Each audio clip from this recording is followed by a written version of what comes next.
powers are legendary.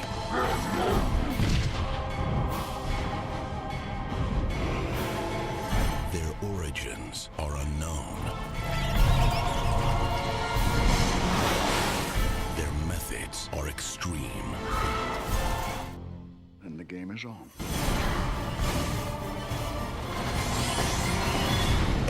XLG, the League of Extraordinary Gentlemen.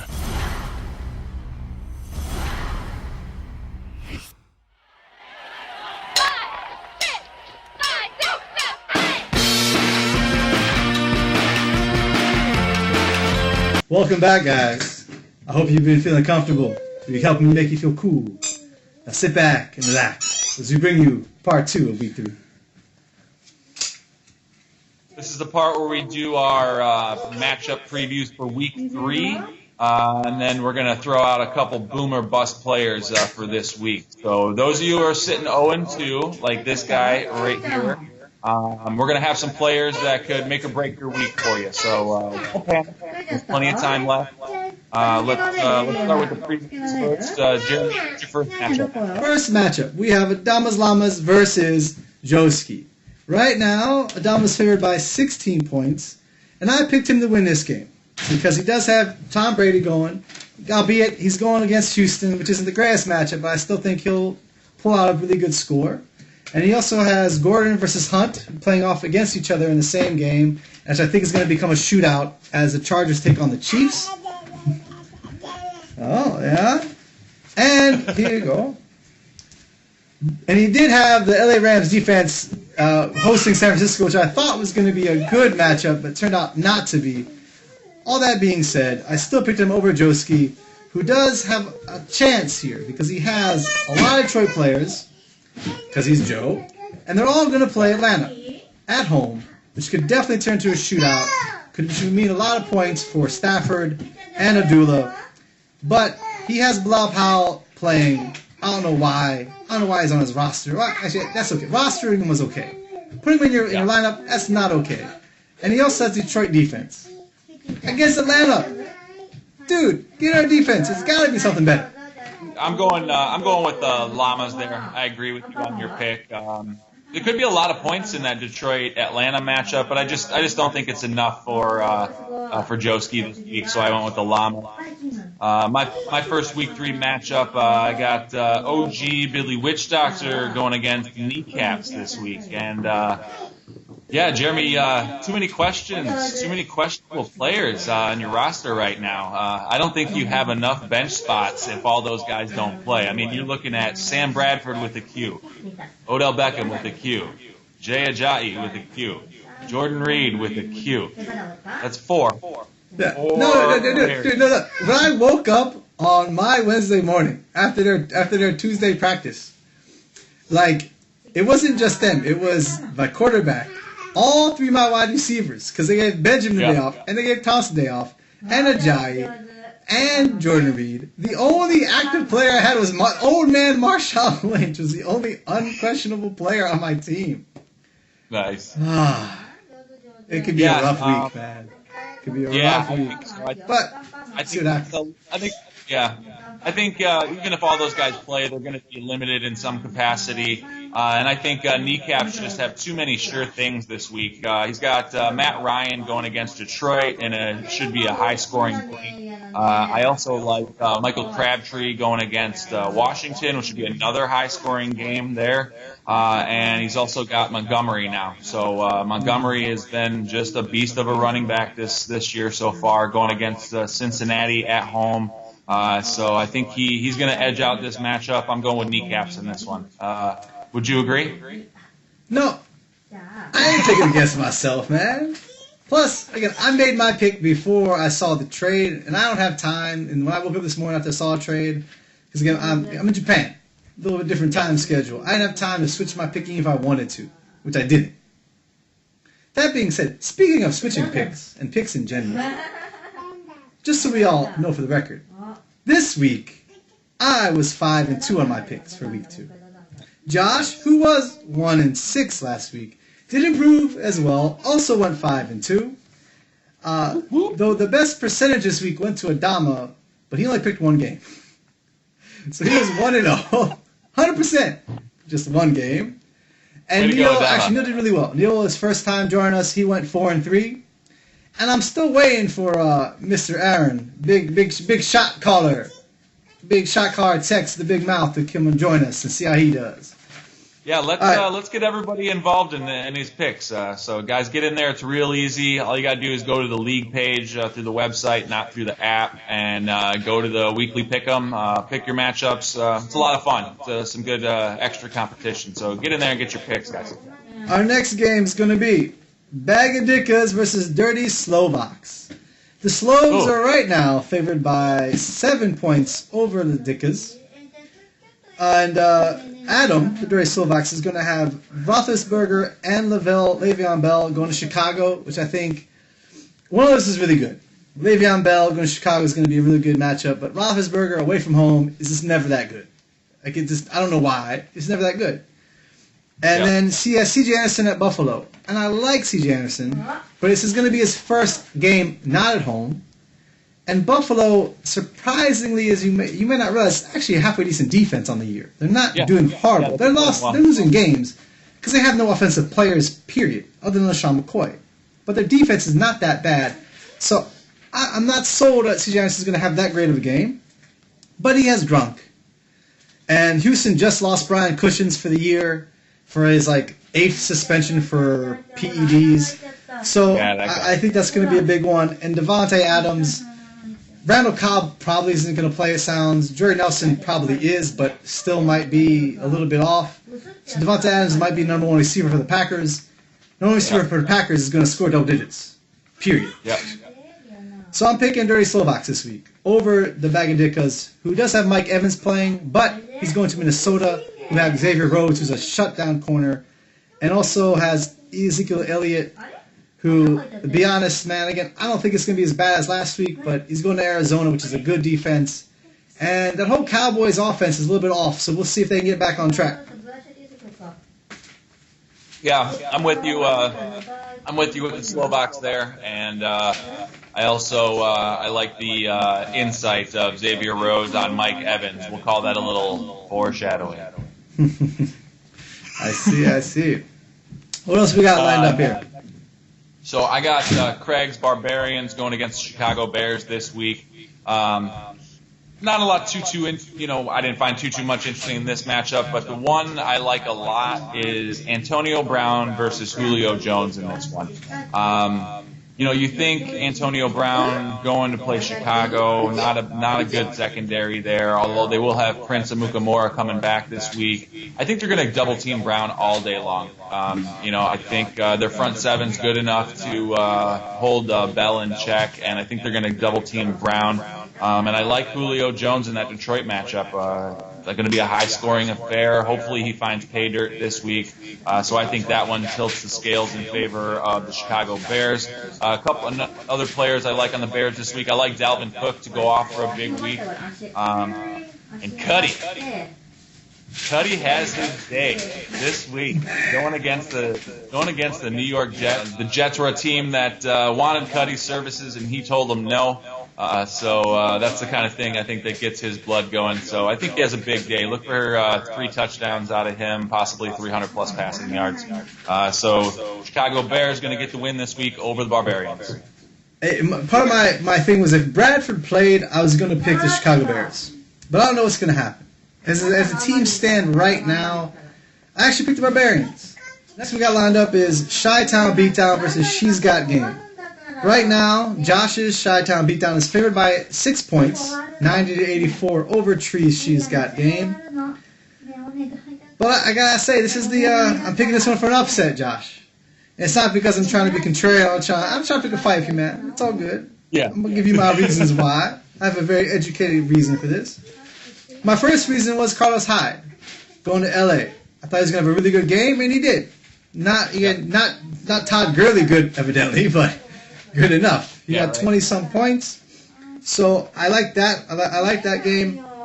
She also has Martavis Bryant. And as you said, they're going to double-team Brown, which leaves Martavis Bryant one-on-one on the flip side of that offense. And I think he's going to get paid dirt again. She also has the Green Bay defense going to Cincinnati, which I like a lot better than Atlanta Falcons. So I think between all that and Crowell going to Indianapolis, again, Indianapolis sucks. Again, I think she's going to have really good points from her running backs this week and enough from her defense to get her the win. Even though Newman's going to New Orleans. That's the only thing that gave me pause, man. That could be a really good week for you. But at the same time, it could be. That offense has been off kilter, just like the Cowboys offense. That Carolina offense has been off kilter. And it's easy to say New Orleans is going to fix it. It's easy to say that, but they have to prove it. And until they do, I'm picking Tree. Again, a lot of your weapons, like again, Thomas and Cooper. Again, Michael Thomas. Again, I have him on our team, so I know he hasn't. He's getting work, but not great work. He hasn't got a touchdown yet. Cooper, again, same thing. Last week, 3 points. These guys have potential. But as it stands right now, I'm taking the upset pick. I'm going to Tree. Yeah. I mean, obviously, I'm going to bet on myself. I'm hoping for, I'm behind the 8 ball now. 21 out of Carlos Hyde on a Thursday night game is huge. So I'm going to need a breakout game from Newton. Need those wide receivers that I drafted high to step up. So, of course, I'm going to pick my own number there, but it sounds like Tree might have this one. So, but I'm going to pick myself. So, well, a little bit of a precursor. As you said earlier today, there are many. Well, not many. There's a couple 2-0 teams. 3 of them. I'm not sure who they are. There's a lot of people in the middle, and there's 3 0-2 teams.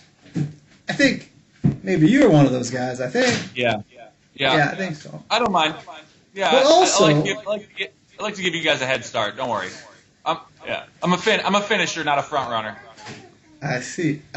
But Tree is also one of those 0-2 teams, which has actually hurt because she has 2 of my losses in the pick'ems because I keep picking her. And she may be my 3rd loss in the pick'ems, but that's okay. I'm sticking to it. But you're both 0-2, so that means we will officially have at least one 0-3 team going into week 4. I need a slump buster. Who it's going to be. All right, what's our next one, Josh?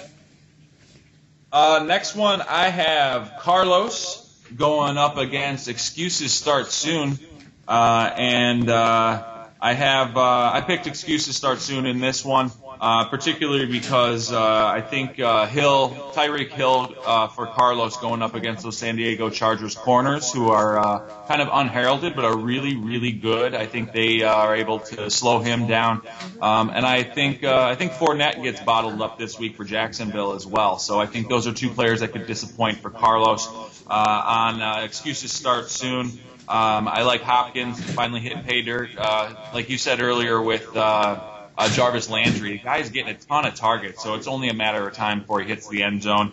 I think also Pryor breaks out in that high-scoring Washington-Oakland game. And I like Doyle going against Cleveland this week. I think that's a matchup of 2 bad teams. But I really like Jack Doyle as a tight end play this week. I think he gets 1 touchdown at least. So that tipped the scales for me towards Excuses Start Soon. So sorry, Carlos, but you're getting the L this week. I'm picking Carlos, man. Okay. Again, you know how I feel about the San Diego Chargers cornerbacks. As I said last week, there are some really, really good cornerbacks. So I definitely agree with you there. But I think this is going to be a really, really low-scoring game. I think they're projected for 86, 84. I could see both these teams in the 60s at the end of the day. Like, again, it's just nothing's good. Prescott going to Arizona. Kenny Britson was lined up for Carlos. He's not even going to play, maybe. I don't know. So, but I'm picking Carlos. I like Benjamin Watson going to Jacksonville. I like that Denver defense at Buffalo. And I just, I don't know. Yeah, it's called a gut pick, man. It's called the lucky pick for me. Like first week, I said my lucky pick was Joski. Last week was Ben. This week, my lucky pick is going to Carlos. I think he's going to pull it out. Our final matchup is going to be Nuzzy Futz versus Heinrich Maneuver. They are currently projected to be a 91-82 game. I'm picking Aaron. He has Tampa Bay defense at Minnesota in.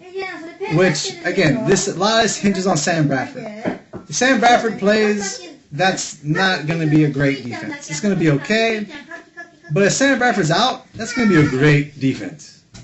He also has Matt Ryan at Detroit, which, again, should be a shootout. Matt Ryan is not Eli Manning. Matt Ryan is Matt Ryan. He will put up points. And he also has his receivers. Cooks, Diggs, and Allen. I still like them all. I think they're all going to have solid weeks, and I think it's going to put them over the top. But the wild card here is actually Derrick Henry. If DeMarco Murray doesn't play, and DeMarco Murray is sent in there to be the starter, I don't care if it's against Seattle, man. That could be a monster game. And again, that could give Ben the win. But again, I'm making my picks as of Wednesday night, and as of that point, we don't know what's going on, so I went with Nuzzy Futz, and that's my call. All right. Well, good. I'm glad we have a lot of opposite picks here this week, so I can try and make up some ground with you. So I went with Heinrich Maneuver in that matchup. Like you said, I like Derrick Henry. I think there's too many questions on the other side of that matchup. So I'm going with Heinrich Maneuver for the big W this week. You know, man, just kind of made it to the brain like T-Rex style. Bang! He traded Ty Montgomery. Yeah. Why? Yeah. Why? But it's okay. Because he does have Buck Allen, as I said earlier. As of right now, Buck Allen is still the running back to own in Baltimore. Though that Jacksonville defense is better than you think, man. It really is. Yeah. So, yeah. All Ben right. having Derrick Henry, Mike Gillislee. If Derrick Henry, if he's a starter, those two might have swayed me to pick him. But it's too late now. So Nuzzy Futz it is. All right. Our last thing real fast we got to do is our boom and bust of the week. Let's start out first with last week's recap. Last week we had Sammy Watkins call. And Josh called for the bust, and he was right. As Sammy Watkins only scored 3 points. The only problem is Josh clearly stated, and you can watch last week's episode, he was always a bust. He just went off for 2 touchdowns, man. And then He went out with a moved concussion. big time on Thursday Night Football. Yeah, but then he went out with a concussion. It's typical Sammy Watkins. You get one good game out of him, and then he's nothing for the rest of the year. So He had a still concussion? bust. Yeah, he got a concussion last night. Oh, God. Yeah. Sammy freaking Watkins, man. And we had Kobe Fleener. We called for the boom. He got 9 points. So, almost. Little boom. We had Jarvis Landry and Devontae Parker. And I edited my video a little weird, so we missed the Devontae Parker part. But I said Jarvis Landry he wouldn't bust. I'm sorry, he wouldn't bust, but he wouldn't boom. He'd be right in the middle, and he was, with 7 points on 15 targets, 13 catches. That's a half a point a catch, man. That's insane bad value, but he didn't bust. And as I said, the same thing to Devontae Parker. Again, I didn't think he was going to boom. I think he was going to bust. And he also got 8 points. So again, he got right there in the middle. So far we're doing really good on our boom and bust calls. All right. But let's see how we do this week. Who you got for me, Josh? Well, as we talked about foreshadowing earlier, Mike Evans is going to be covered by Xavier Rhodes in that Minnesota-Tampa Bay matchup for pretty much the whole game, just like he did with Antonio Brown. And I think that opens up the door big time for Deshaun Jackson. He had, I think, 6 targets last week, only had 49 yards. Winston missed him on a big open play, on a free play on the offsides by the defense there. But I think they got the chemistry. I think D-Jax goes off big time this week. So if you need a wide receiver, probably 3, who's going to give you wide receiver 1 production this week, I encourage you to put Deshaun Jackson in all of your lineups wherever you got him. He's my boom of the week. I see. So, do you think Evans is going to bust? Yeah, I would have to go. I mean, I didn't put him down as my bust, but yeah, I think you got to be wary about starting Mike Evans. Be aware of any number 1 wide receiver going up against Xavier Rhodes. Yeah. And the weird thing is, he doesn't like some wide receiver ones. They move around the formation. Like Antonio Brown goes in the slot sometimes. Even Jordan Nelson goes in the slot sometimes. But Mike Evans never goes in the slot. He's a 6'4", purebred wide receiver one. Yeah. Which might mean he's going to be on roads all day. I mean, all day long. I'd still start him because he's freaking Mike Evans. He's your first pick. You got to start him. Hope for the best. All right, so here's my boomer busts for you, Josh. Martavis Bryant, boomer bust on the week. I think it's hard to call him a boom. I mean, I think he's going to have a good game. I just don't feel like the game script's going to go for a lot of passing for the Steelers in the second half. So if he can rip off 2 toddies in the first half, it'd be all right. But I'm worried about the overall score of this game, how it swings the approach for the Steelers. I think if they get up big, I don't see them throwing the ball a lot in the second half, especially if Ben's woes on the road.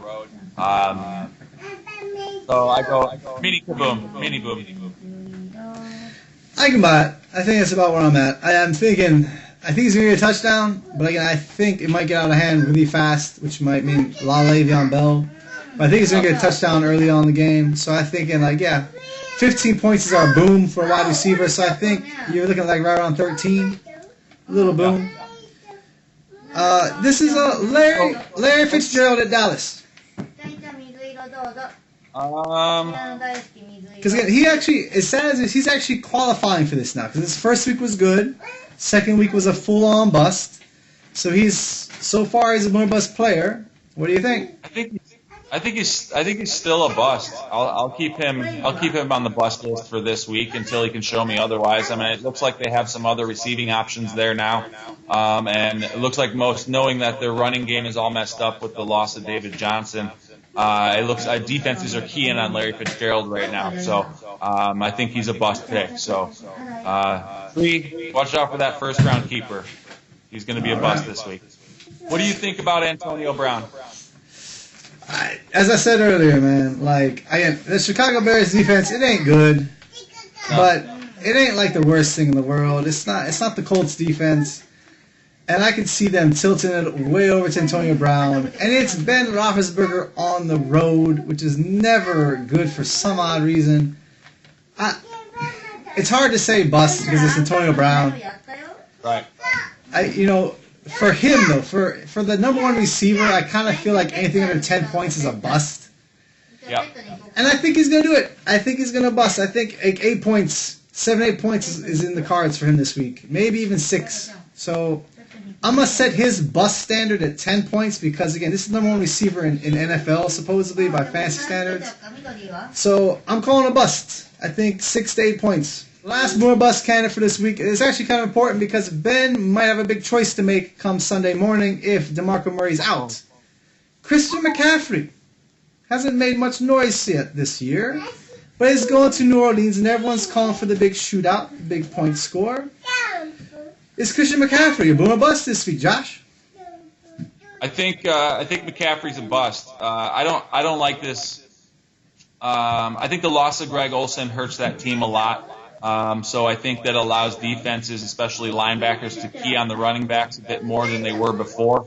I don't like McCaffrey this week. I don't like this matchup at all this week. I don't like any of the players in this game. I mean, I got Cam Newton going for me, but there's just something funky here. There's something funky about this matchup I don't like. I don't like any of the Saints or the Carolina Panthers in fantasy this week. So I don't know why. I look at it and there's a lot of red flags that go up for me. I mean, I think if you have McCaffrey, you got to start him, right? I mean, you're not gonna sit your third round pick. But Derrick Henry, man. I think he's got bust potential this week. Yeah. And that's the thing. Ben's gonna have that choice to make. Even if DeMarco Murray plays, how much is he gonna play? Yeah. I think I'm going Henry. Me too. If I'm going starter sit there, I'm going Henry over McCaffrey. Sure. Yeah, me too. All right, man. My main man here, Josh, gotta go to work. As you can hear, I got a baby over here who needs some love and attention from her dear old daddy. So we gotta go. We're gonna close this up. Good luck this week, guys. If I picked you, help a brother out, get a win. Keep me going. Keep me number one. Top of the top. Top of the top. What the fuck am I saying? We'll be back next week. Flow of Extraordinary Gentlemen video podcast. Bye. Take it easy.